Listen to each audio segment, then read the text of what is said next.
जय हिंद everyone, welcome to our channel मेरा विद्यालय। आज हम सब जानेंगे वर्ण और शब्द के परिचय के विषय में। हम सब लोगों के बीच में एक कन्फ्यूज़न बना रहता है कि हम किसे वर्ण कहें और किसे परिचय कहें। तो चलिए हम सब चलते हैं सबसे पहले वर्ण परिचय की ओर। वर्ण जिसे हम इंग्लिश में लेटर भी कहते हैं, इसकी परिभाषा कुछ इस प्रकार से होगी। वह छोटी से छोटी ध्वनि जिसके और अधिक टुकड़े नहीं किए जा सके उसे वर्ण कहते हैं। वह छोटी से छोटी ध्वनि जिसके और अधिक टुकड़े नहीं किए जा सके उसे वर्ण कहते हैं। वर्ण को अक्षर भी कहते हैं। उदाहरण अ, ई, उ आदि। हमें समझ में आया होगा, वर्ण वह सबसे छोटी ध्वनि है जिसे और टुकड़ों में विभाजित नहीं किया जा सकता है। एक और उदाहरण हम देखेंगे। राम ने रावण को मारा। यह एक वाक्य है। इस वाक्य में 5 शब्दों का प्रयोग हुआ है। राम ने रावण को मारा। तो जब हम इस वाक्य का खंड करेंगे तो यह अलग अलग 5 शब्दों में विभाजित होगा। वैसे ही वाक्य को खंड करने पर ये शब्द बने। अब इन शब्दों के यदि हम छोटे छोटे टुकड़े करते हैं तो वो कुछ इस प्रकार से होंगे, जैसे राम। तो राम तो र प्लस आ प्लस म प्लस अ, तो ये राम शब्द के खंड हुए, ये छोटे छोटे। अब इसके बाद जैसे ने, तो न प्लस ए, ने शब्द के खंड हुए न प्लस ए।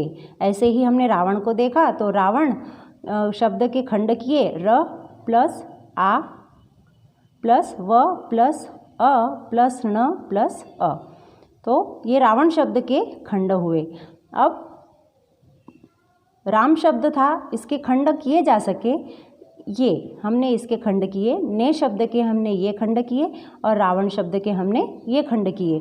अब इन खंडों को और अधिक खंड नहीं किए जा सकते, मतलब इन टुकड़ों को और अधिक छोटे छोटे टुकड़ों में विभाजित नहीं किया जा सकता, इसलिए ये सब वर्ण कहे जाएंगे। ये क्या कहे जाएंगे? वर्ण कहे जाएंगे।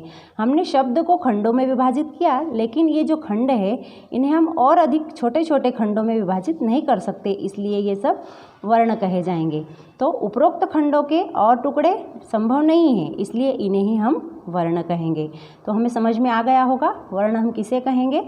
वर्ण वह छोटी से छोटी ध्वनि है जिसके और अधिक टुकड़े नहीं किए जा सके। तो चलिए हम सब चलते हैं शब्द परिचय की ओर। शब्द को हम सब इंग्लिश में वर्ड भी कहते हैं। हम शब्द की परिभाषा कुछ इस प्रकार से करेंगे। वर्णों के सार्थक समूह को शब्द कहते हैं।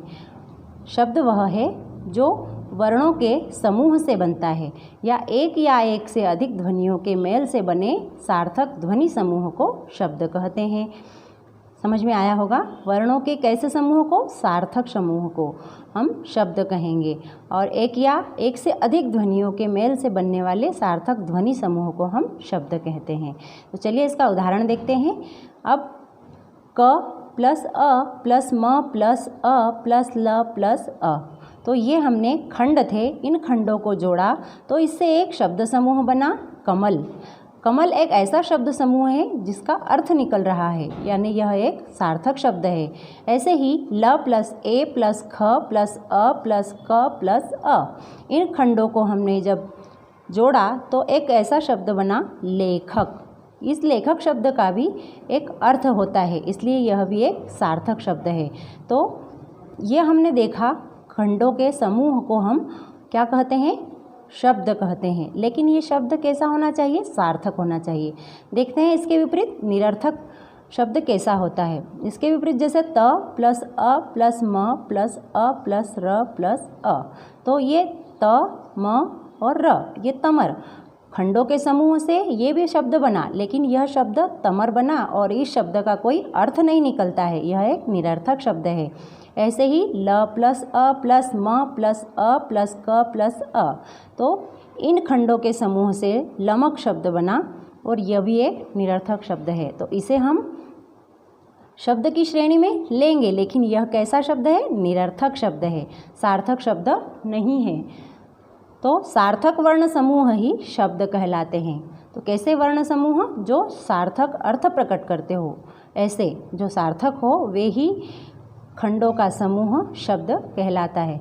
तो आप सभी को समझ में आ ही गया होगा कि वर्ण और शब्द किसे कहते हैं। अक्सर बच्चों में यह कन्फ्यूज़न बना रहता है कि वे क्या करते हैं, जैसे ये र है तो इसे र को ही वे शब्द कहते हैं, न को ही वे शब्द कहते हैं, लेकिन यह शब्द नहीं है, यह क्या है, वर्ण है।